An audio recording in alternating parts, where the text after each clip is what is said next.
कैसे संत महंत मुख्यमंत्री है? आपकी जमीर मर गई है, आत्मा मर गई है कि आप निर्दोष आदमियों को फंसाने का काम किए हैं। लगभग 70 साल के बुजुर्ग मोहित खान पर उनको किस तरह से उनके परिवार को, उनके समाज को बदनाम करने का जो काम किया गया। 70 साल के बुजुर्ग के ऊपर जिस तरह का जो है फर्जी केस लगा के और उनका जीवन बर्बाद करने का काम किया। क्या योगी आदित्यनाथ उनके घर जाएंगे और मोहित खान से क्या माफी मांगेंगे? अब क्या यही जीरो टॉलरेंस की नीति है कि किसी निर्दोष को भी फंसा के उसके घर को बुलडोजर से गिराया जाए?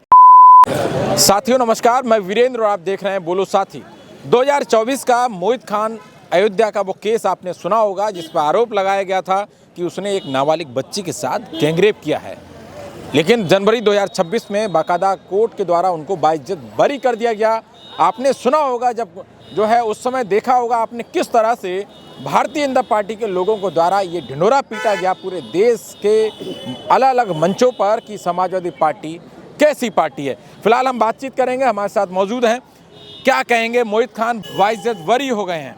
वीरेंद्र जी, भारतीय जनता पार्टी की सरकार में माननीय मुख्यमंत्री योगी आदित्यनाथ जी जिस तरह का कठोरता और पत्थर दिल का काम किए और समाजवादी पार्टी को बदनाम करने के लिए, चूंकि मोहित वहाँ के नगर अध्यक्ष थे समाजवादी पार्टी के, और उनके फैक्ट्री में एक सीतापुर का कर्मचारी था, राजू नाम था, उसने जो है उस बच्ची के साथ जो है दोस्ती बनाया। उसके बाद उन लोगों में संबंध बने। लेकिन मुख्यमंत्री योगी आदित्यनाथ की पुलिस जो है फर्जी तरीके से मोहित अहमद को फंसाकर उनका जीवन बर्बाद करने का काम किया और समाजवादी पार्टी को जो है बदनाम करने का काम किया। ये बहुत ही घिनौना कार्य था। लेकिन कोर्ट में जब उनका डीएनए टेस्ट निगेटिव आया है, वो बाइज्जत बरी हुए हैं, तो जो उनके साथ घटना घटी, उनके जो है फैक्ट्री को बर्बाद किया गया, ध्वस्तीकरण किया गया, तो वहाँ के पुलिस अधिकारी और वहाँ के जिला प्रशासन के वेतन से रिकवरी कराया जाए और उन अधिकारियों को ऊपर भी केस लगाकर उन्हें जो है कठोर कार्रवाई उनके ऊपर भी किया जाए, उन्हें भी जेल भेजा जाए।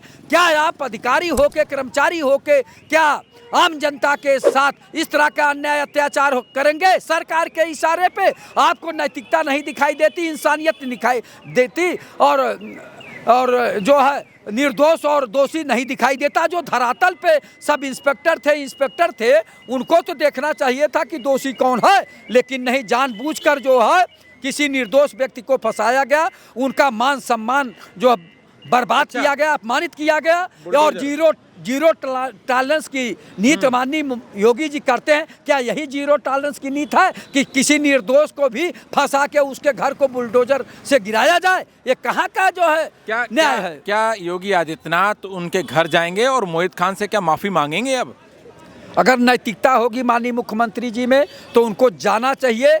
हमेशा जो है किसी निर्दोष को अगर फंसाया जाता है तो ये बहुत बड़ा पाप लगता है। भारत के उसमें जो है मानव में ये भ्रम है कि पाप लगता है, तो अगर पाप लगता है, लोग मानते हैं, तो माननीय मुख्यमंत्री जी के शासनकाल में एक निर्दोष व्यक्ति का घर गिराया गया, उसका मान सम्मान खत्म किया गया और समाज में उसको अपमानित किया गया, तो माननीय मुख्यमंत्री जी को माफ़ी मांग लेना चाहिए। इनके अधिकारी नहीं माफ़ी मांगने जाएंगे। आप बात करें पत्रकार महोदय, क्यों माफ़ी मांगेंगे? ये लोग इतने निष्ठुर हो गए हैं, अन्यायी हो गए हैं, अत्याचारी हो गए हैं, ये घमंड में है, ये कभी माफ़ी मांगने वाले हैं? ये लोग, आप बता दीजिए, तहसील में जाइए तो लेखपाल से लेके एसडीएम तक भ्रष्टाचार में लिप्त हैं, थाने में जाइए तो सिपाही से लेके थानेदार तक भ्रष्टाचार में लिप्त हैं। अच्छा, जिस घर को, जिस उनकी दुकान को, जो बेकरी थी, उसको बुलडोजर से ध्वस्त कर दिया, क्या योगी आदित्यनाथ अब उसको जो है उनका घर बनवाएंगे, उनकी बेकरी बनवाएंगे?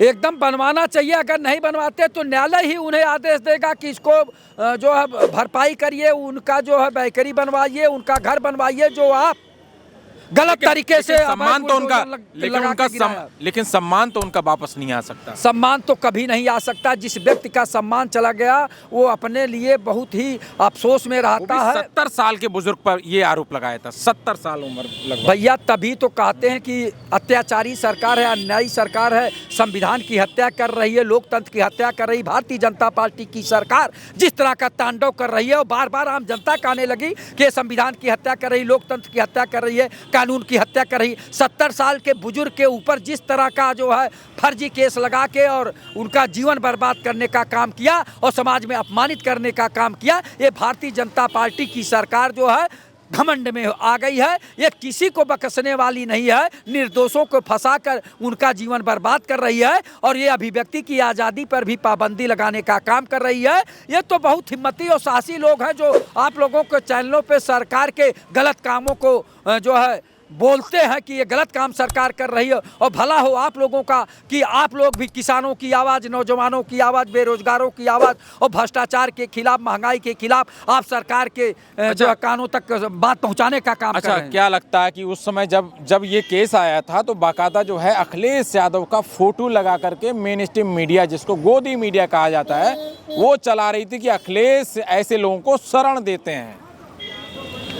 पत्रकार महोदय, भारतीय जनता पार्टी कितने निचले स्तर पर चली जाती है राजनीति करने में कि वो मानवता, इंसानियत भूल जाती। समाजवादी पार्टी को बदनाम करने के लिए अखिलेश यादव जी का भी फोटो लगा के और कहते थे ये लोग ऐसे ऐसे नेता को अपने यहाँ रखे हैं जो बलात्कारी हैं, जो अपराधी हैं, भ्रष्टाचारी हैं, इस तरह के। आज भारतीय जनता पार्टी में पूरे प्रदेश के भ्रष्टाचारी और अपराधी आ गए हैं। इसका जवाब क्यों नहीं आदरणीय मोदी जी और योगी जी देते हैं? अभी 2-3 हजार करोड़ का जो है कोडीन युक्त सिरप से गलत तरीके से जो है धन जो है बनाया गया है और उससे बड़ा बड़ा जो है 2-4 करोड़ की बिल्डिंगें बनाई गई हैं। इनके ऊपर बुलडोजर क्यों नहीं काम कर रहा? तो क्या यही जीरो टॉलरेंस है? ये स्वजाति अपराधियों को बचा रहे हैं, स्वजाति भ्रष्टाचारियों को बचा रहे हैं योगी आदित्यनाथ जी, जबकि माननीय मुख्यमंत्री जी का काम होता है समदर्शी होना, समान दृष्टि से आम जनता को देखना। लेकिन ये मुख्यमंत्री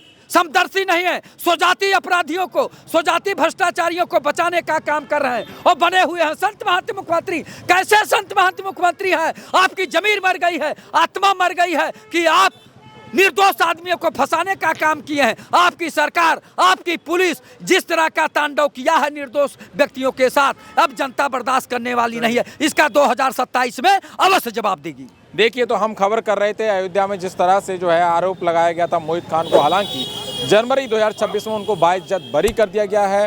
कोर्ट ने उनको कहा कि ऐसा कोई भी उनका जो है उनकी संलिप्तता नहीं पाई गई। बाकायदा जो है डीएनए टेस्ट किया गया और उनका डीएनए नेगेटिव आया है। तो ये सबसे बड़ी बात है और सबसे बड़ी खबर है कि 70 साल के, लगभग 70 साल के बुजुर्ग मोहित खान पर उनको किस तरह से उनको, उनके परिवार को, उनके समाज को बदनाम करने का जो काम किया गया, उनके घर को बुलडोज़ किया गया, उनकी जो बेकरी थी उसको बुलडोज़ कर दिया गया और जश्न मनाया जा रहा था। वो वीडियो आपने देखे होंगे तमाम भारतीय जनता पार्टी के कार्यकर्ताओं के, नेताओं के, कि वहाँ पर खड़े होकर के वीडियो बना रहे थे, जश्न मना रहे थे कि एक गुंडा के ऊपर कार्रवाई हो गई। देखिए, मोहित खान को गुंडा तक घोषित कर दिया गया था इन लोगों ने, लेकिन अब हालांकि जो है उनको बाइज्जत बरी कर दिया गया है। तो सवाल अब ये खड़े हो रहे हैं, क्या योगी आदित्यनाथ और उनके तमाम पार्टी के नेता और कार्यकर्ता क्या मोहित खान और मोहित खान के परिवार से माफ़ी मांगेंगे या नहीं मांगेंगे?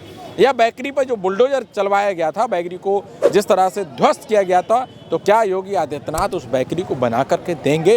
ये सबसे बड़ा सवाल है। फिलहाल आप क्या कुछ सोचते हैं और इस समाज को किस तरह से, मुस्लिम कम्युनिटी को जिस तरह से बदनाम करने की कोशिश की जा रही थी, कोशिश की जा रही है, तो आप क्या सोचते हैं? कमेंट बॉक्स के माध्यम से प्रतिक्रिया ज़रूर दें। बहुत शुक्रिया।